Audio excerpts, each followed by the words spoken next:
నమస్తే అండి. నేను రాజేందర్ రెడ్డిని, మన హెల్త్ ఇండియా ఎడిటర్ని మాట్లాడుతున్నా. అందరికీ నమస్కారం. ఈరోజు మనం వైద్యశాఖలో జరుగుతున్నటువంటి అక్రమాలు, అవినీతి, వాటి మీద జరుగుతున్నటువంటి ఇబ్బందికరమైన పరిస్థితులు చెప్పుకోవడానికి నేను ఈ వీడియో చేయడం జరుగుతుంది. ఎందుకంటే ప్రభుత్వము ఉద్యోగులను బదిలీ చేయడం అనేది అదొక పద్ధతి. ఆ పద్ధతి కొన్ని దశాబ్దాల నుంచి ఉంది. దాన్ని ఎవరు వ్యతిరేకించడం లేదు.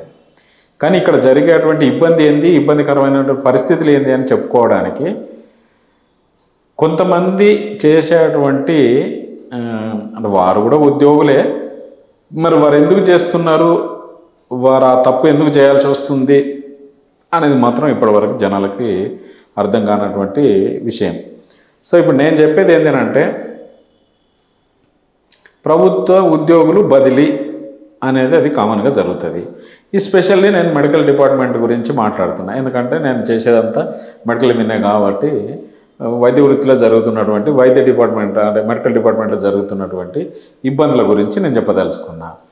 ఒక ఏఎన్ఎం కావచ్చు, స్టాఫ్ నర్స్ కావచ్చు, హెడ్ నర్స్ కావచ్చు, లేదంటే డాక్టర్స్ కావచ్చు, లేదంటే మినిస్ట్రియల్ స్టాఫ్స్ అంటే junior assistant, senior assistant, accounts officer, AD, JD, DD వీళ్ళందరూ కూడా స్థానచలనం అనేది అందరం స్వాగతించేటువంటి విషయం. కానీ ఇక్కడ జరిగేటువంటి అక్రమాలు ఏంది, అవినీతి ఏంది, పద్ధతి ఏంది, పద్ధతి తక్కువటువంటి పనులు ఏంటి అనేది ఇప్పుడు చెప్పడానికి నేను ముందుకు వస్తున్నా. ఎందుకంటే ఒక సర్వీస్ అంటే వాళ్ళు ఉద్యోగం చేసేటువంటి సర్వీస్ రూల్స్ అనేటివి కొన్ని ఉంటాయి. లాంగ్ స్టాండింగ్ ఎవరైతే ఉంటారో వాళ్ళని ట్రాన్స్ఫర్ చేయడానికి ఒక పద్ధతి ఉంటుంది. తర్వాత నెక్స్ట్ ఏంది అనేది ఒక పద్ధతి ఉంటుంది. కానీ అట్లాంటి పద్ధతులు ఏం లేకుండా ఇలా 20 ఏళ్ళు చేసిన వాళ్ళనేమో కింద వేయడము, 4 ఏళ్ళు 5 ఏళ్ళు చేసిన వాళ్ళనేమో ఫస్ట్ రోస్టర్లో పెట్టడము, అది దారి తీసినటువంటి పరిస్థితి. ఈ పరిస్థితులల్లో అక్కడ జరిగేటువంటి గందరగోళానికి మెయిన్ కారణం ఏంది అని అంటే, ఏదైతే హెడ్ ఆఫ్ ది డిపార్ట్మెంట్లు ఉంటాయో వాళ్ళ డిపార్ట్మెంట్లో ఆ అధికారులు చేసినటువంటి ఈ తప్పిదం కాదు, వాళ్ళు అనుకొని కావలసుకొని చేసినటువంటి పని. ఈ పనిని ఎవరు స్వాగతిస్తారు? గవర్నమెంట్ స్వాగతిస్తుందా? అధికారులు హెచ్ఓడీలు స్వాగతిస్తారా? ఎవరు స్వాగతిస్తారు అనేది ఒక క్వశ్చన్ మార్కం అయింది. తర్వాత ఉద్యోగులు మాత్రం చాలా ఇబ్బందులు పడుతున్నారు. ఈ ఇబ్బంది వాళ్ళు ఎందుకు చేస్తున్నారు అనేది మాత్రం తెలియరావట్లేదు. ఎందుకంటే ఒక్కొక్క ఉద్యోగి వాళ్ళ సర్వీస్ రూల్స్ ప్రకారము ఎక్కడైనా ట్రాన్స్ఫర్ చేస్తే వెళ్ళడానికి ఈ సుముఖంగా ఉన్నారు. కానీ ఇప్పుడు ఈ గందరగోళం ఎందుకు వస్తుంది అంటే జనాలు అడగచ్చు, అసలు ఎందుకు ఈ గందరగోళం, ఎందుకు ట్రాన్స్ఫర్ చేస్తే మీకు ఏమి ఇబ్బంది, ట్రాన్స్ఫర్ అయితే ఎక్కడో ఒకడ ఉద్యోగం చేయొచ్చు కదా అని వీళ్ళు అనుకోవచ్చు. కానీ ట్రాన్స్ఫర్ చేసే విధానం ఏంటి అని అంటే అందులో కొన్ని గైడ్లైన్స్ ఇచ్చినారు. ఎందుకంటే ఒక 1 ఇయర్ 1.5 ఇయర్ రిటైర్మెంట్ అయిన వాళ్ళకి ఒక పద్ధతి, తర్వాత భార్యాభర్తలు ఇద్దరు ఎంప్లాయీస్ అయితే ఒక పద్ధతి, లేదు మెడికల్గా ఏమన్నా ఇబ్బందులు ఉన్నట్టే ఒక పద్ధతి, లేదు ఇంకేదన్నా గ్రౌండ్స్ వాళ్ళు ఏదైనా చూపిస్తే ఆ గ్రౌండ్స్ మీద చేయాలి. కానీ అట్లాంటిది ఏం చెయ్యకుండా బై ఫోర్స్ మేము చెప్పిందే మీరు వినాలి, మేము ఇచ్చిన ఉద్యోగానికి మీరు వెళ్ళాలి అనే పద్ధతితోని మూర్ఖంగా వీళ్ళు చేసేటువంటి పద్ధతిని ఇలా మనం చర్చించుకోవడానికి వచ్చినాము. అందులో ఎస్పెషల్లీ నర్సింగ్ సంబంధించింది చూసుకుంటే వాళ్ళు 24 గంటలు సేవ చేసేటువంటి వారు. గతంలో కూడా మనం చెప్పుకున్నాం. ఎందుకంటే వాళ్ళు చేసేటువంటి పనిని మనం గుర్తించకపోగా, రెండోది వాళ్ళని ఇబ్బందులకు గురి చేస్తున్నామని చెప్పుకోవచ్చు. ఈ గురి చేసే విధానం ఏదైతే ఉందో వాళ్ళని ఇబ్బంది పెట్టడం వల్ల ఎవరికి లాభం? అధికారులకు లాభమా, ప్రభుత్వానికి లాభమా అనేది ఒక్కసారి మనం వేరియేషన్ చేసుకుంటే నాకు తెలిసి అధికారులకు లాభమనే చెప్పుకోవచ్చు. ఎందుకంటే రేపొద్దున ఒక ప్లేస్ నుంచి ఇంకో దూరమైన ప్లేస్కి ఇచ్చేస్తే వాళ్ళే మళ్ళీ హెచ్ఓడి చుట్టూ తిరగడము, ట్రాన్స్ఫర్స్ వర్క్ ఆర్డర్ కావచ్చు, లేకపోతే డిప్యుటేషన్ కావచ్చు, తిరుగుతారని. అట్లా చెయ్యకుండా ఆ ఆలోచన బంద్ చేసి ఉద్యోగులను వాళ్ళ సర్వీస్ రూల్ ప్రకారము ఏదైనా ఒక కేటగిరీ తీసుకోవాలి.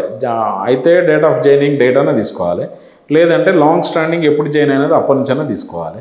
అది ఏది తీసుకోకుండా వాళ్ళను విచ్చలవిడిగా ట్రాన్స్ఫర్ చేసి విచ్చలవిడిగా ఇబ్బందులకు గురి చేసి ఆ గందరగోళమే ఇప్పుడు జరుగుతూ ఉంది. ఆ వీడియోలు మనం చూస్తూ ఉన్నాము. ఆ గందరగోళానికి కారకులు ఎవరు, బాధ్యులు ఎవరు, వారు ఎవరిని శిక్షిస్తారు అని నేను అడుగుతున్నాను. ఎందుకంటే ఇందులో ఎవరిని శిక్షించాలి, ఎవరిని బాధ్యత చేయించాలి అనేది మరి గవర్నమెంట్ దృష్టికి పోవాలి. ఈ వీడియో గవర్నమెంట్ దృష్టికి వెళ్ళి, ఎందుకంటే ఇప్పుడు సీజనల్ వ్యాధులు బాగా ఉన్నాయి, అందులో నర్సింగ్ అనేది చాలా ఇంపార్టెంట్ రోల్. సో మరి వీళ్ళందరినీ వీళ్ళు ఇబ్బందులు గురి చేస్తే రేపు పొద్దున అంతంత మాత్రంగా సేవ చేసేటువంటి ఈ మన వైద్య వృత్తిలో ఉన్నోళ్ళు అంతంత మాత్రంగా బాగా చేసేటువంటి వాళ్ళను ఇప్పుడు మనము వీళ్ళని ఇబ్బంది పెడితే ఇప్పుడు అక్కడ ప్రజలకు ఎవరు సేవ అందిస్తారు అనేది చాలా ఇంపార్టెంట్ ముచ్చట.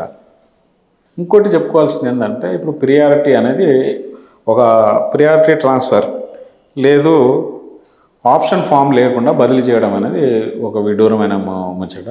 రెండోది ఏంటంటే యూనియన్ నాయకులు, యూనియన్ లీడర్ల సమక్షంలో ఇష్టానుసారంగా ఏఎన్ఎంలను, స్టాఫ్ నర్సులను, హెడ్ నర్సులను ఒక చోట నుంచి మరొక చోటకు బదిలీ చేయడము, ఇట్లాంటి ఇబ్బందులు, ఇట్లాంటి జరిగేటువంటి సంఘటనల్ని మనం ఏ విధంగా చూడొచ్చు అనేది ఒక క్వశ్చన్ మార్క్.